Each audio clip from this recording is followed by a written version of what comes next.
This episode of Inside Golf Podcast is brought to you by Inside Sports Network. What's up, everybody? It's your boy, Boston Capital Toodle, Steve, on the Hold the Green podcast. All right, we are live. Tap in, birdie. All right, Carson Young is here.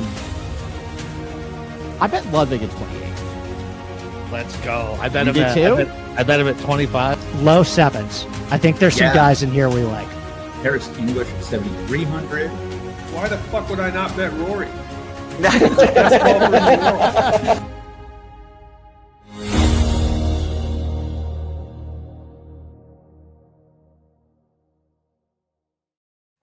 All right, we are live on this wonderful Monday afternoon.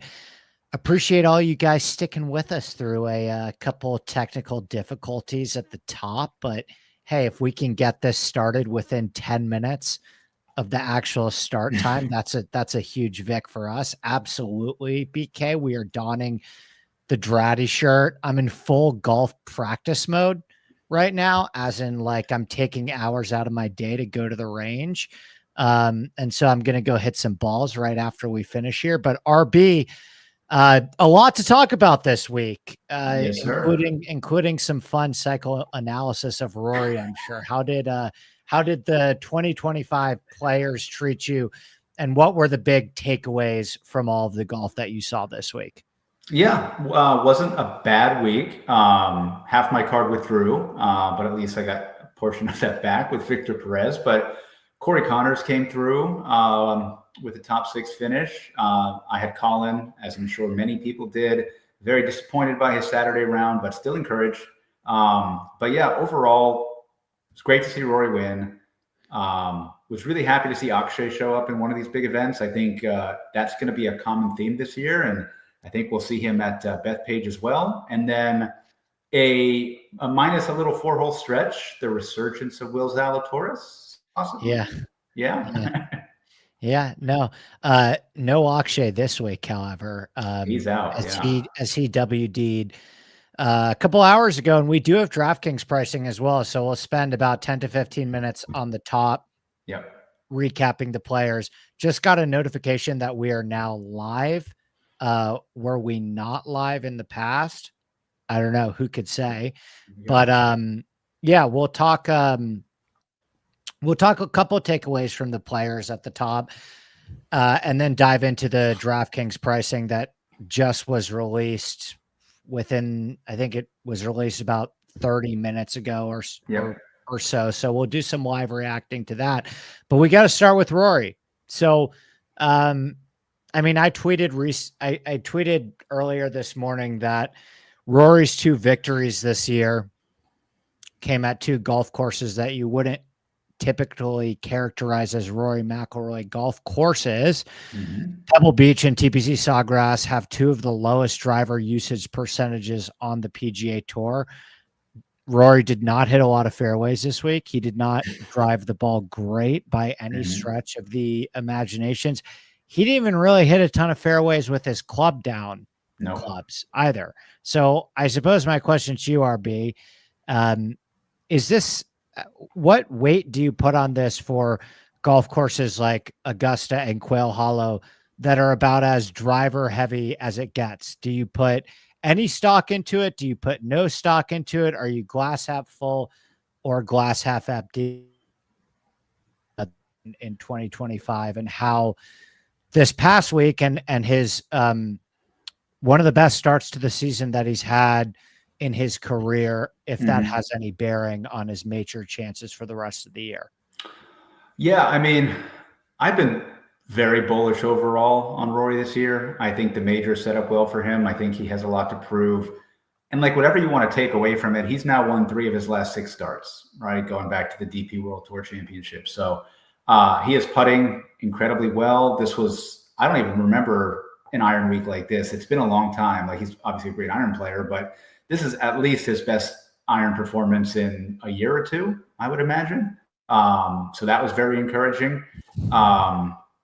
It was softer. I think we have to have that caveat, when Rory's hitting shorter irons and it's more of a dartboard contest, he always seems to do well. So, Quail, I assume, weather dependent, is going to be firmer.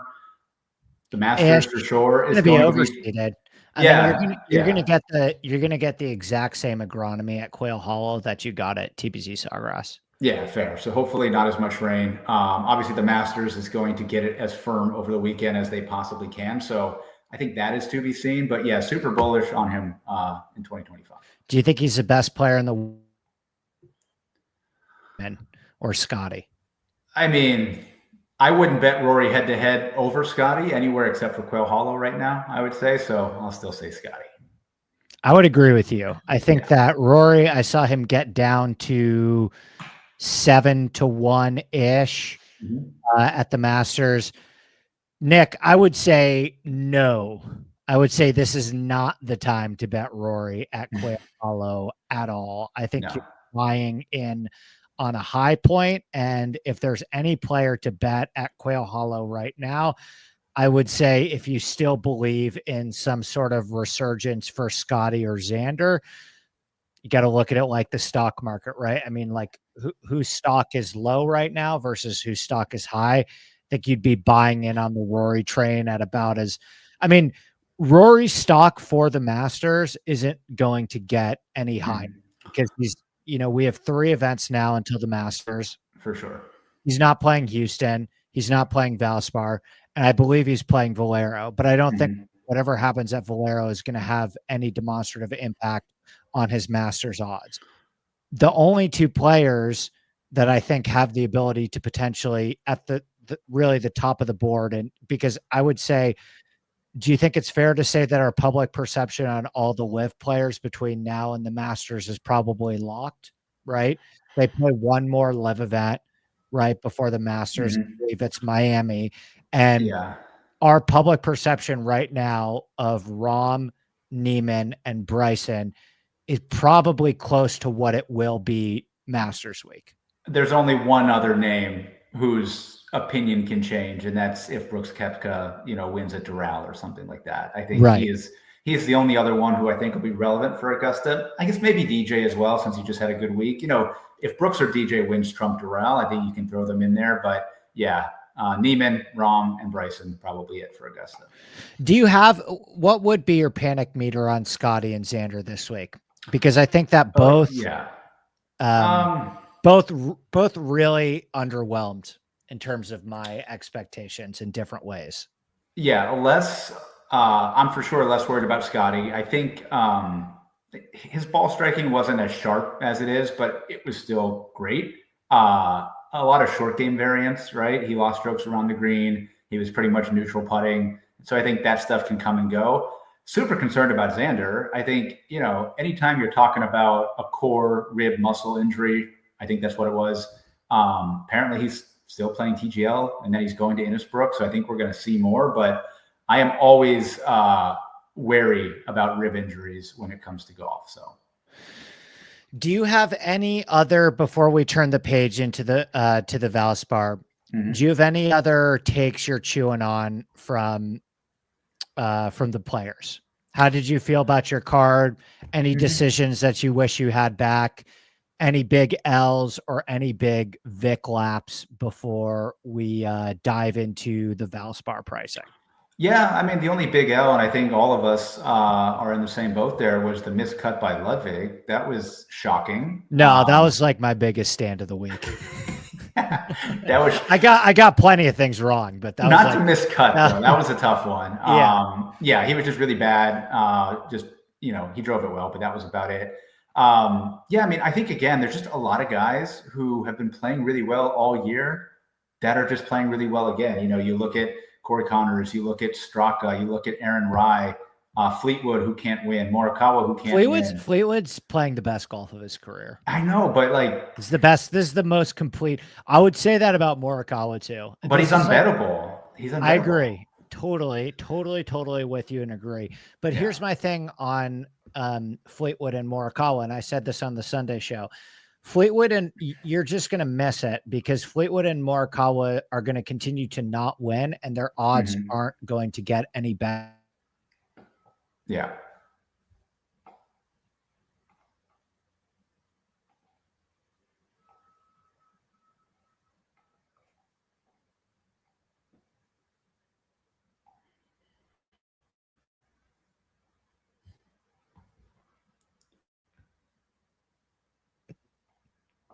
All right. I thought I lost him for a moment, but I was going to wait to see if he hopped back We in. seem to have lost Andy. It's all right. We will give him a minute. He was in the middle of a nice diatribe too, so we'll give him a moment. Here he comes. I know, and I cannot fill in for him, unfortunately.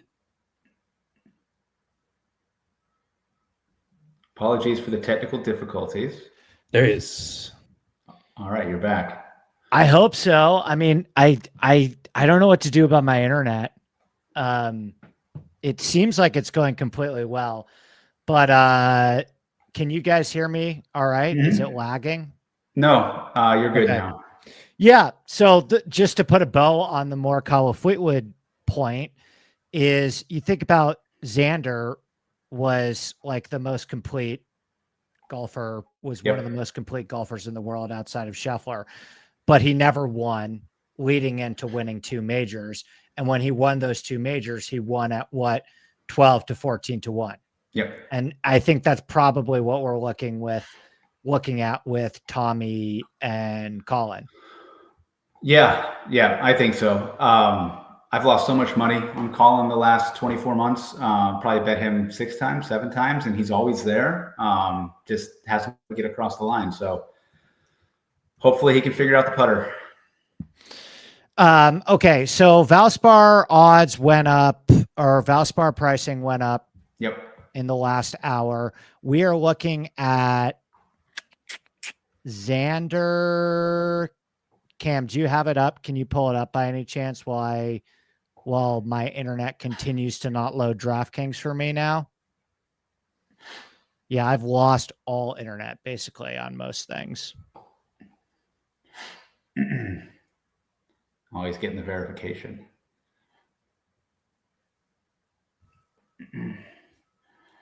Yeah, I took one rip through the pricing. So I mean, JT's at the top. Obviously, no surprise there.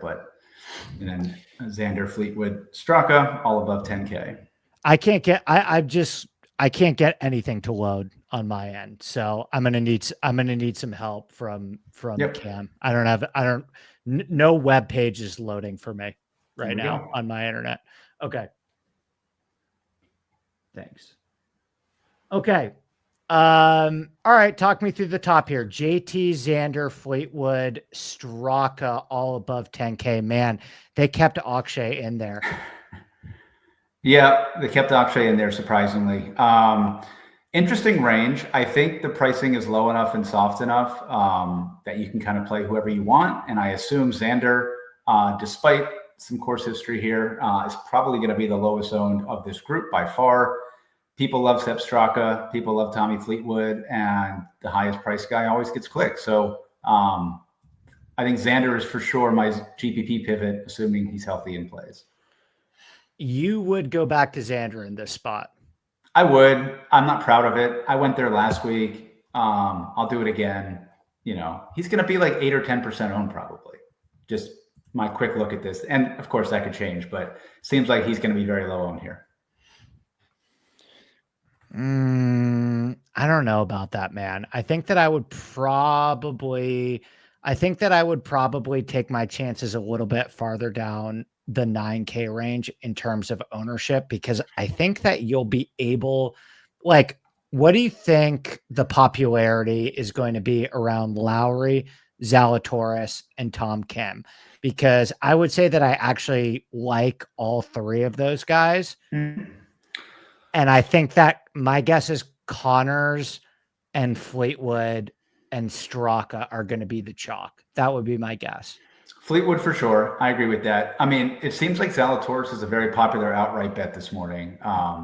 That doesn't always translate into DFS ownership, but it might.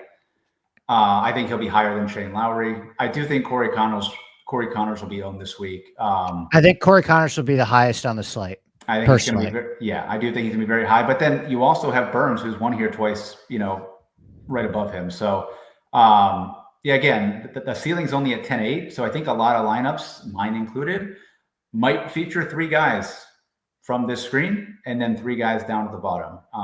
That was my first instinct when I looked at pricing this morning, or this afternoon. Who do you think's more popular, Connors or Fleetwood? Fleetwood. Narrowly, but they're both good. Like that's going to be the chalks, I think. Fleetwood Connors or JT Connors, something like that. That's exactly what I think. So I think that Fleetwood Connors is going to be the chalk start. I like them both a lot equally. I would say that my numbers probably project those two players as the ones with the highest likelihood to finish top 10 in this event. Yes. And I think they're priced fairly enough that you can fit them in your lineups pretty easily. And you could even play Zalatoris, Tom Kim, or Spieth as your third man in pretty comfortably. I think I'm probably leaning towards choosing one of Fleetwood and Connors and fading JT and Xander. And then I'm probably going to end up going pretty heavy on some combination of Lowry, Tom Kim, Zalatoris. Like Dave's saying in the chat, did you catch a peek of Tom Kim's ball striking numbers last week at the Players? He low-key led the field in approach. He's been the worst putter for like a month now. I know he's completely broken on the greens. Like he's actually turned into his stat line last week was very Rico Hoey-esque, another player that I'm a huge fan of. But I think because we haven't talked too much about the golf course yet in terms of Valspar. We've got a bunch of weather to worry about this week as well. I'm actually very curious to hear if you have any takes on your handicap of the actual golf course, because I wrote like 3,000 words on this already up on the site. I find it to be one of the more confusing golf courses on the PGA Tour statistically. Yeah, I agree. I mean, it certainly does skew towards, it broadly skews towards accuracy and long iron play, just sort of very broadly. Right. But then people who are terrible at that shit win every year. I know. Because they're not the hardest greens to putt. I think that helps. But yeah, it is a Florida course, but it's tree lined, but there's lots of water. We've seen it really firm. We've seen it not so firm. I'm again, just sort of going with the iron play and the ball striking more than anything. Like, my first two bets were Will Zalatoris and Shane Lowry. So you're not worried about the tee time situation because I don't play that game anymore. You're a CLV merchant. Yeah, you're just trying to. And I don't play that game anymore in Florida because it can flip on a dime. You get weather delays that push it back 6 hours, or they suspend play for the day, and then you come back to a wet, calm golf course. So yes, it is certainly burned me in the past, but I did not worry about tee times. No. Totally understood. I've made two bets this morning, both that I feel pretty comfortable with those numbers. Well, I was going to bet Akshay, and then he WD. So hopefully maybe that's a blessing in disguise for me. I actually really thought Berger was going to win this event, and Rye potentially is going to win this event, and literally, or 0 for 3 if you include Akshay in there as well. Yeah. Literally every player that I thought was going to win the Valspar has already withdrawn. Perfect. So yeah, my whole card withdrew, and we're not even at Monday at noon yet. So, okay. So, I was dealing with some, massive internet bullshit, which happens like once a year. So everyone can chill out for a second, but it frazzled me at the top of the show in terms of like things that I wanted to talk about at ISN and in terms of the golf course. We're going to have coverage. We have a bunch of people already in the Discord who are local to Tampa area, the Palm Harbor area. There are a couple of different wind towers that you could use this week. We're breaking all of that stuff down. And as what I am seeing right now, as Monday afternoon, what wind tower are you using, Cam? The Steve one that he suggested? Palm Harbor. Okay, that's fine. There's a couple that you can make a case for, but let's use Palm Harbor right now as an example because it's probably, I mean, it's a fine one to use, and it's enough in the area that what you're going to see with the other wind towers isn't going to be demonstrably differently than what it's showing right here. So if you look at Thursday, and I would wait because this is going to get more accurate with the super forecast, but if you look at Thursday, that is a very clear delineation of the players that are teeing off earlier in the day are going to get less quote unquote wind than those who are teeing off later in the day. Add in the fact that generally the golf course is going to firm up as a tournament progressive. So this is already generally on a week where you have high winds. and very little rain, the morning guys are always going to have a built-in advantage no matter what, because the greens are going to get banked out with the heat, right? And the temperatures are going to be at least pretty warm in the high 70s. Okay. So you look at that on Friday and you say, okay, or Thursday, and you say, okay, 100%. I want Thursday AM guys. Those guys are going to see the best version of the golf course that day. Then Cam, you scroll down to Friday and it's the fucking inverse. Okay. So Friday, you look at it and it actually calms down in the afternoon, right? So you look at, say, 2, 3, 4 p.m., and that consistent wind speed of 7 miles per hour is less than the massive gusts that you're seeing earlier in the day at 8 a.m. and 11 a.m. As we sit here right now on Monday, this is like the most obvious. This is very rare to have it be this crystal clear. This is the most obvious wave edge that I could think of in recent memory. Now, a lot can change between Monday and Wednesday. We're going to have, our guy Utah Stick, Johnny Utes, on site breaking down course conditions. We'll be talking about all this stuff in the Discord. It's a great week to hop in the Discord because I think there's going to be a huge edge in DraftKings with the correct interpretation of the weather. I think a lot of people are going to miss on this, not value enough, maybe value it too much, not stack in the right way. But when you see something like this, RB, what do you do? Okay. Because I think a lot of people are looking at this and saying, well, okay, I can get down with everything you're saying. I know how to fucking look at a weather report too, but how would you actually attack this as a DFS player? Yeah. So that's the first thing, is just realize that, if you're looking at weather and making stacks, so is everybody else, right? Like, so I never use it in terms of finding new plays. I will certainly use weather and wave stacks as ways of making cuts to my already built player pool, right? So I'm not going to add players to my player pool because they are in the right wave. I might remove some because they're in the wrong wave. That would be a sort of first thing. As you do every week, right? You do a lot of work on the golf course and modeling the tournament.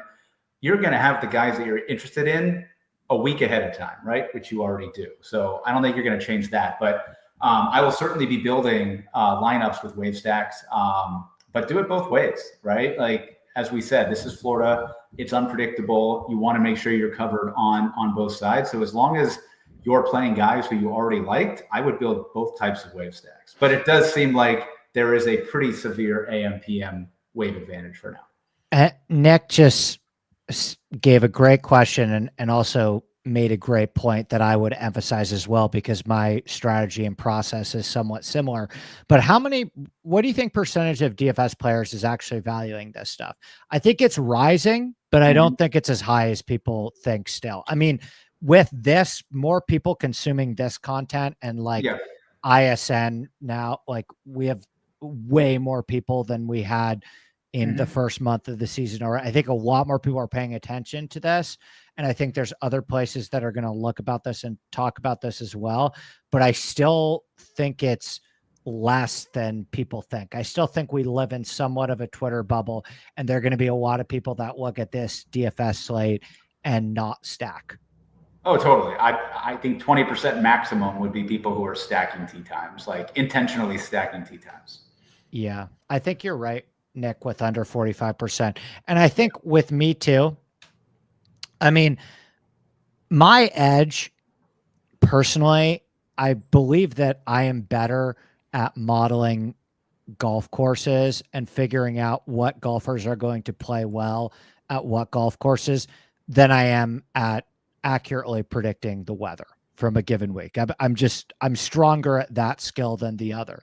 So to highlight Nick's point, I mean, I'm not going to pivot just for the sake of pivoting. I do think in these situations, you can make the mistake of over pivoting and getting off good objective plays just because of a weather advantage, particularly at the top, right? I think that Nick makes a great point on this is the type of thing that's going to show its teeth a little bit more for the players at the bottom end of the range, right? I mean, you think about the difference between a lot of these players in the sixes and low sevens.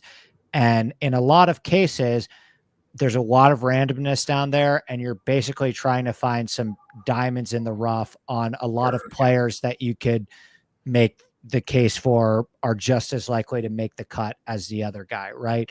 And so if anything, I would use this as a big time tiebreaker at the bottom of the board. But I gotta say, this is a pretty loud one in my opinion. Like this is probably this is probably a one that I would choose to go all in more so than other weeks, just because it's that blatant. Of course, then you run into the pendulum has swung too far discussion where, you know, potentially everybody just gets on guys in the same wave, and then you could find an opportunity to come back on the lower owned guys if that pendulum swings too far. But we'll cross that bridge when we get the ownership.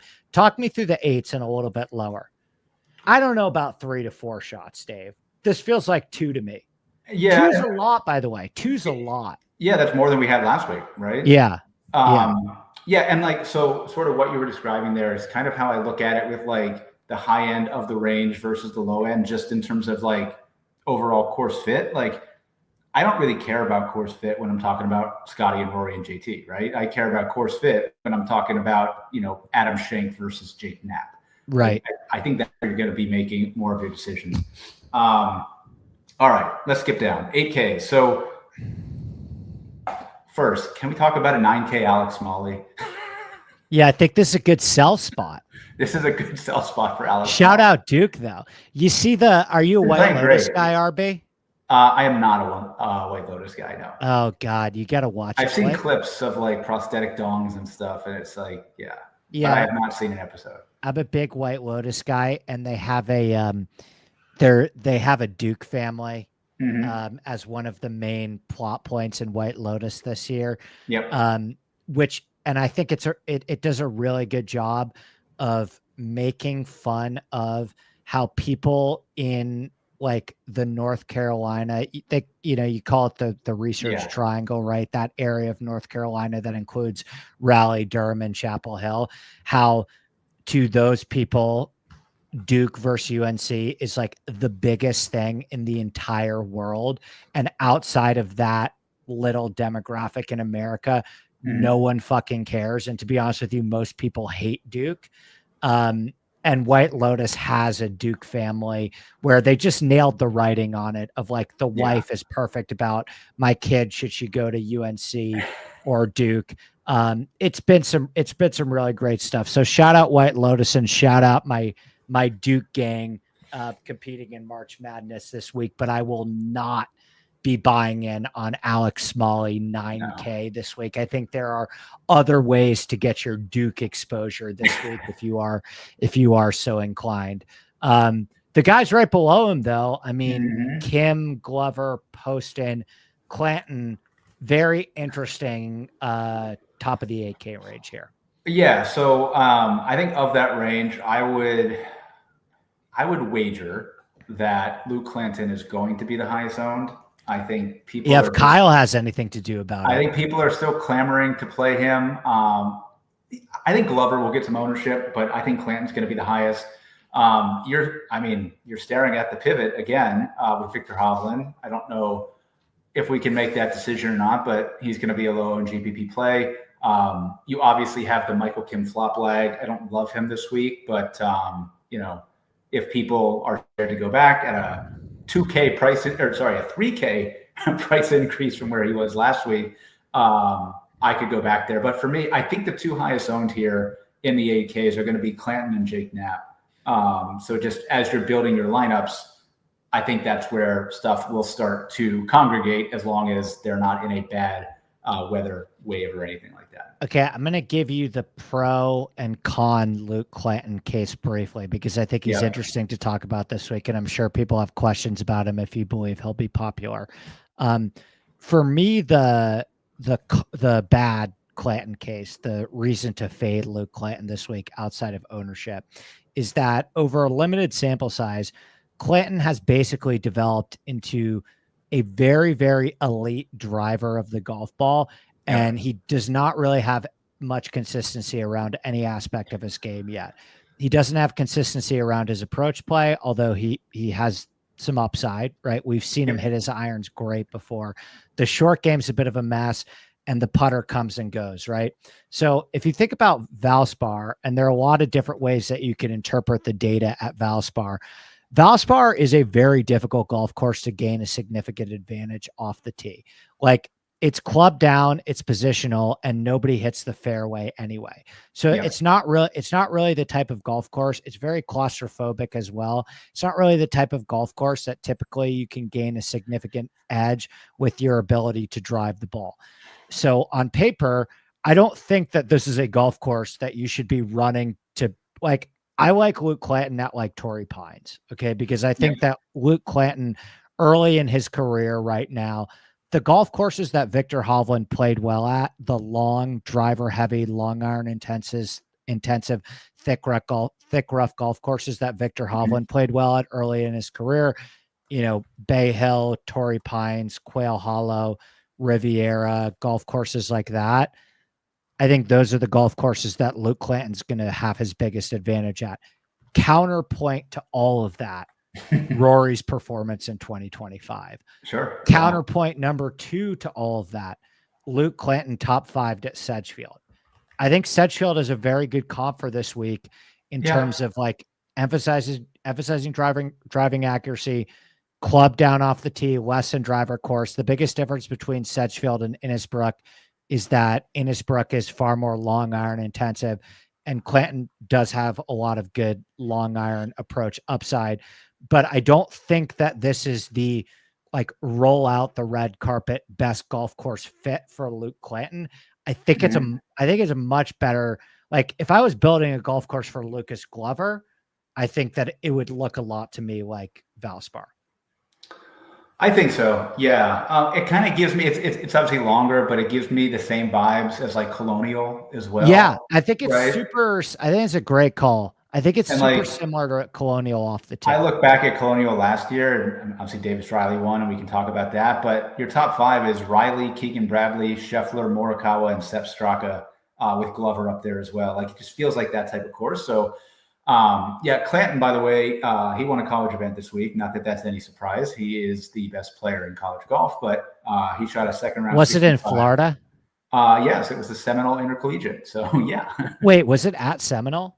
It could have been. It's called the Seminole. Let me see exactly where. No, sorry, it was in Georgia, Thomasville, Georgia. So okay, but yeah, called the Seminole Intercollegiate. But he shot minus 15 for the 3 or 4 rounds, whatever they played. So Hovland's not obvious to me, Pepe.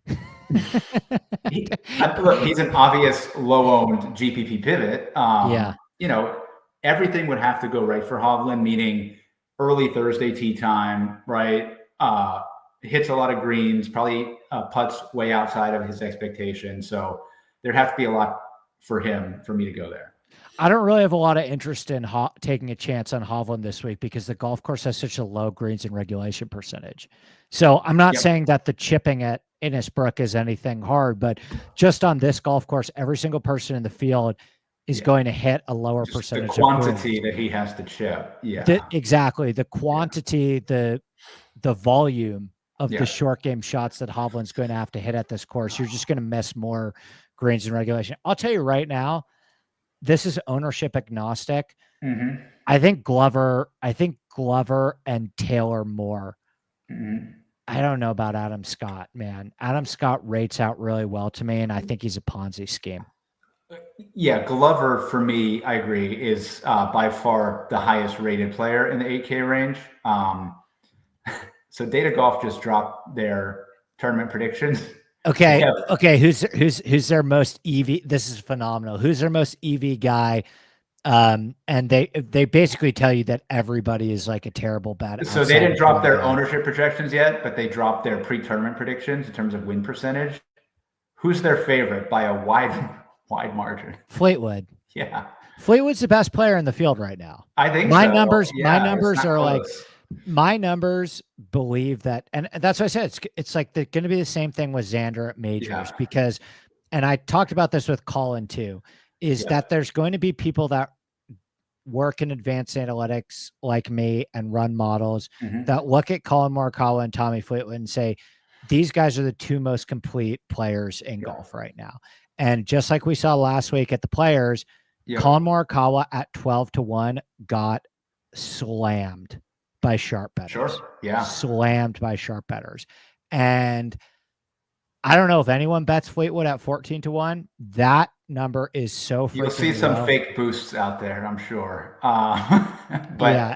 no, they're very aligned with what we've been talking about here. So they are high on Fleetwood, Connors, Glover. So those are the guys that my numbers are high on too. And Adam Scott is by far the lowest of the 8K guys, it looks like. Yeah. Adam Scott's the lowest. Yeah. Well, actually, so maybe we differ there because my numbers actually really like Adam Scott, but I'm ignoring. Yeah, actually, they have. Well, sorry, I forgot he's in the 8K range. Cameron Young is a little bit lower. Yeah, Cam Young. Did you see Cam Young made the cut last week? But I think he He was shot playing really well for 2 days and shot like 81 or something over the weekend. But unstable compound. We are done with him for a while. Yeah, give me like he needs like a wide open. He needs to go to the John Deere again. Have some fun. Yeah. Fall in love with golf again, Cam Young.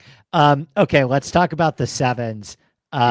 Walk me through your favorites in this beefy 7K range. I've got some guys. I think this is where the GPPs will be won because like the top of that range, Ben Griffin, Steven Yeager, Keith Mitchell, even Sahith, like I think one of those guys is going to be up there this week. I don't necessarily love any of them. If I had to pick one, I guess it would be Keith Mitchell, but I'm like not. I think Ben Griffin's probably playing the best, but I'm done with Ben Griffin. Ben Griffin's played every single fucking week since the Sony. Like, I get why he's doing it. He wants to be in the Masters, but I think it's starting to show, man. The ball striking has gone off a cliff for him the last 2 weeks. I'm just fading Ben Griffin until he takes a week off. Yeah, so for me, I'm very happy skipping this range entirely. I would play Keith Mitchell. I much prefer the high sixes and the low sevens than the upper sevens this week. What about the mid sevens though? Because I'll start it off right now with my favorite play of, I guess, 7-6. That 7-6 to 8K range. I'm gonna ride the Bud Cauley thing, and and that's not something that I typically do, and I think it's actually been like a little bit of a process mistake for me that I want to go back in and micro analyze a little bit. Like, for example, with Bud, my numbers on Bud at the Players were awesome. And I completely ignored it. Like I just looked right past it. And then I ran a Valspar model before any of the results from the Players were in, and Cauley popped for me even more. And then I looked at the Players leaderboard, and what do you know? Cauley was playing great. And so I think that this, and this is something that, like, because Michael Kim finished top 15 in 5 events in a row, and I wasn't on him for any of it. And a large part of the reason was like, okay, Michael Kim has this spike performance. Then he has another spike performance. Okay, let's sell high on Michael Kim. Like, there's no way that he could keep this up. And then he did it for 3 more weeks. Obviously, the fade at the Players was like the most obvious fade spot in a long time. But I still missed on him for the 4 weeks that he was finishing top 15 and was like, this guy's playing great golf. This is the most obvious thing ever. I think what I want to be better at is when these guys get on these little micro heaters, and it's a good course fit for them as well. Like, I think that Valspar was a great golf course fit for Bud Cauley and would make sense at Valspar, whether or not he made the cut at the Players or not. So my maybe bold prediction, I would say, is that Bud Cauley has the ability, based on these golf courses, to go on a little Michael Kim-esque spring micro heater. And I'm actually going to keep riding it with Bud. Yeah. So right below him, I will counter that with Ryan Gerard. There we go. Still playing incredibly. people are going to see a T42 last week and be like, he kind of took a step back. He lost 5 strokes around the greens. He was awesome in every other aspect. Putting was awesome. Ball striking was awesome. If he was just neutral, he would have been borderline top 10 last week. After a top 15 at Torrey, top 20 in Mexico, top 25 at the COG, just playing really well. He won on the Corn Ferry last year, as we saw. So early 2024, he was ranked by Data Golf 428th. He is now inside their top 100. So I'm going to buy the ascent of Ryan Gerard at 7,500 this week. What about going back to Hojgaard? Kitayama had 2 amazing rounds last week. I looked at Kurt, yeah. Yeah, we'll see. I'm Dave. I don't know about Kurt this week. Kurt just seems. I mean, you already mentioned Cam Young. Just another unstable compound. Very unstable compound. No idea what Kurt Kitayama's. He could hit every 5-iron to 3 feet, or he could shoot 80. Like, you just don't know. He shot 78, 76, 66 over the weekend last weekend. And you know what's crazy about the Kirk stat line too? He chipped and putted better than he hit his irons and driver. Crazy. Which is like the most un-Kurt Kitayama-esque stat line that I've ever seen. I like Bridgman. Yeah. Should we be worried at all about Nearguard Peterson for all of our DP truthers? Yeah, he's a dog. He won multiple times on the Challenge Tours. And so again, like, I look at all the graduates, but I like guys who have won. And he was just a top 5, top 10 machine. Even before the run up in Puerto Rico, which again was skewed by him going nuclear on Sunday. His last start in Europe was also a runner-up finish. So a really, really good player. Outside look, probably not this year, but at the next Ryder Cup team. He does everything really well, plenty long off the tee, plenty accurate. I'm on him this week for sure.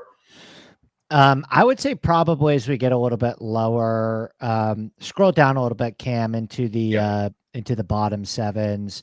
Bridgman, I don't mind. He played fine last week.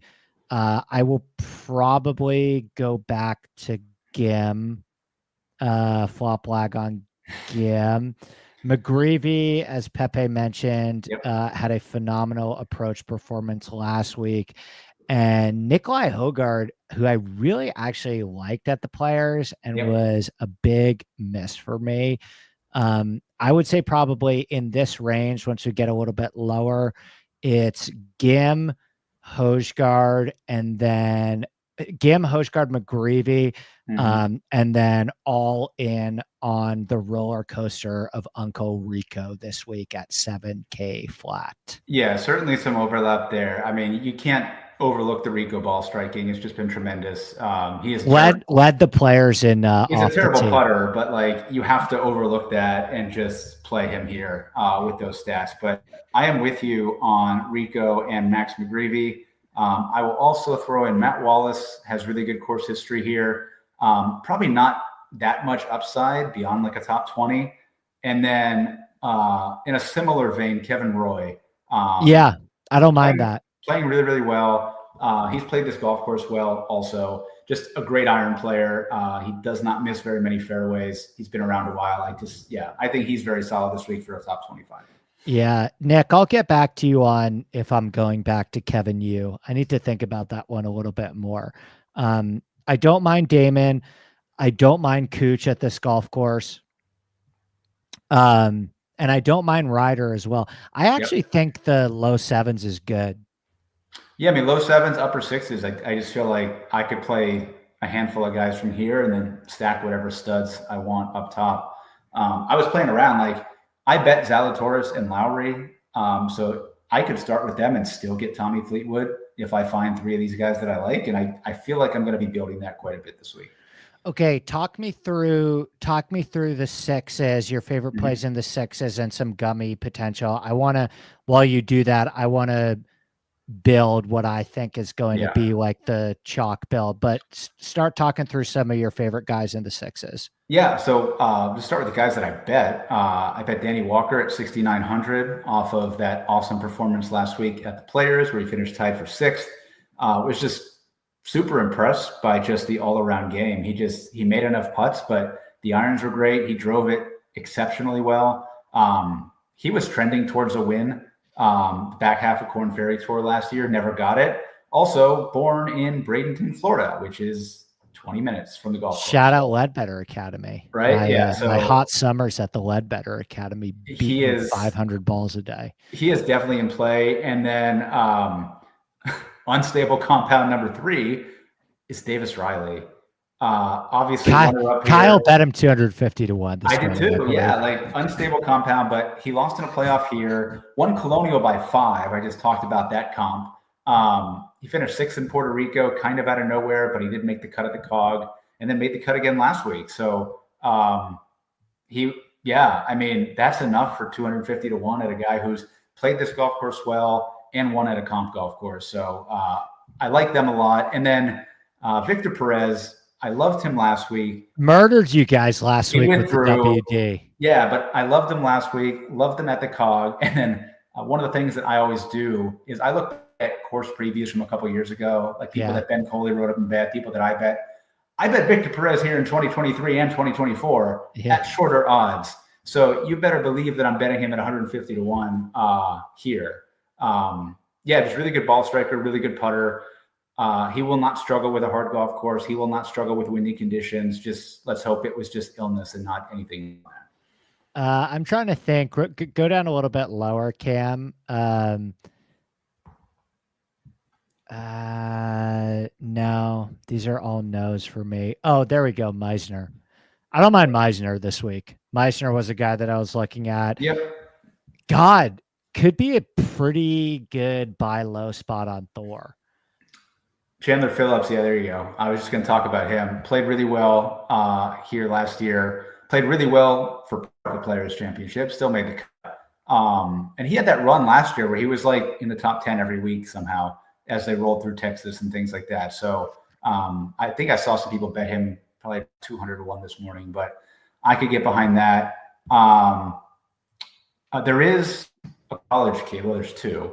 Everyone sort of got a look at Kieran Von Vick at the Puerto Rico Open. Everyone got a look at Kieran Von Vick at the Puerto Rico Open. I mean, the 10 people who watched the Puerto Rico Open got a look at Kieran Von Vick. He's on the Haskins Award watch list. So again, really good player, but he goes to Charleston. So, not a premier D1 program by any means. Probably May. Yeah, right. Is it May? Yeah, it could be you. Being tested today from all angles. But Nick Gabrowczyk. Did we lose RB? I'm here. Just one of those mornings for me, man. Can't catch a break. No, it's all right. I'm here. You're here? Is it me then? I don't know. I think it's you. Cam, thoughts? It's a me thing? Yeah. I don't know. Yeah. I'm getting all good. But the other one, so Nick Gabrowczyk I don't is here. He is another local I don't know kid. if you guys hear me or I'm live, so. Yeah, no, we hear you. Okay. We'll give you a minute to catch Sweet. up. Are you back? I think there's a big delay. Anyways, for those of you listening, Nick Gabrowczyk, college kid, local product. He finished 2nd on the Korn Ferry Tour. I've got nothing. I've got no word from Cam or RB on where they're at. So I think you're delayed.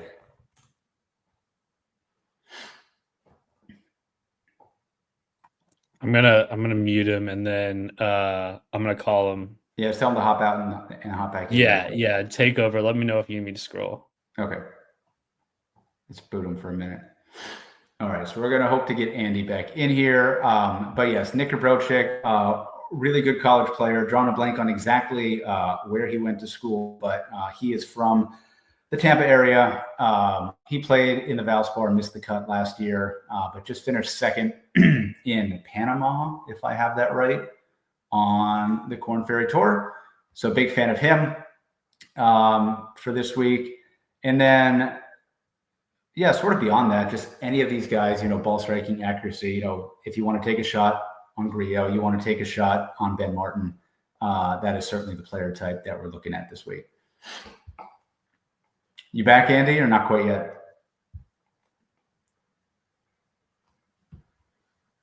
I'm having him leave. Okay. Got it. We're on the phone, so he's just gonna restart and come back. Okay. I'll just hang out a minute. If you guys have any questions, to scroll down or anything? No. We got to the end of the pricing. I just know Andy wants to probably wrap it up.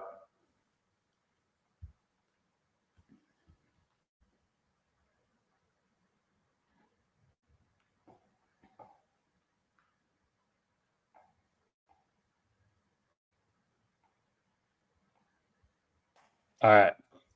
Thanks. All right. Andy's internet is not working, and he's really frustrated. And I'm glad y'all couldn't hear my phone. All good. So here, Cam, why don't we just click through? We won't fill a full lineup, but just show the certain types of bills. So scroll up to the top real quick. So okay. As I was mentioning earlier, my first two bets this week, Lowry and Zalatoris, they're in the low nines.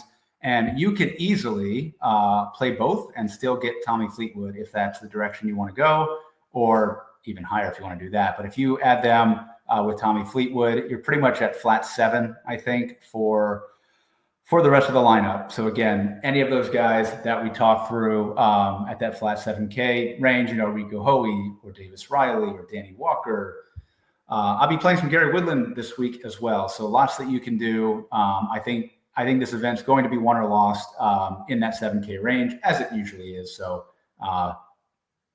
make the right choices. Yeah, I like Danny Walker played really well. I think he was second overall off the tee this past week. Yeah, he was tremendous. And as I mentioned, he is born and raised in Bradenton, which is about 20 minutes from the golf course. So I'm sure he's played here. Obviously, the conditions won't bother him, but yeah, I think this is the sort of lineup that I will be building this week. So you can go down deeper if you want.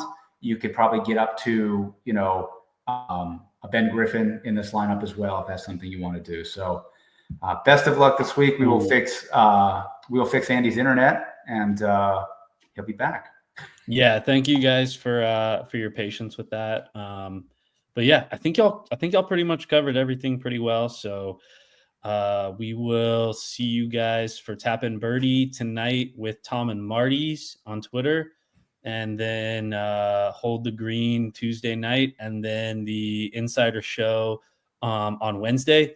And the winner of the giveaway was, let me pull it up. Sorry. His name was Luke Goblin in our Discord channel. We have a awesome player's flag, a driver cover, and a player's hat. Nice. His name is on YouTube is Jake Stacy. He evidently placed top 10 in the Millie Maker this week too. So well done, huge, Jake. Yeah, huge congrats to him. And he had Alex Smalley as his top 5K play last week. So that's a good one. We'll reach out to him and get him his stuff. And yeah, absolutely crushed it. Awesome. All right. We'll see you guys in the Discord. Good luck this week.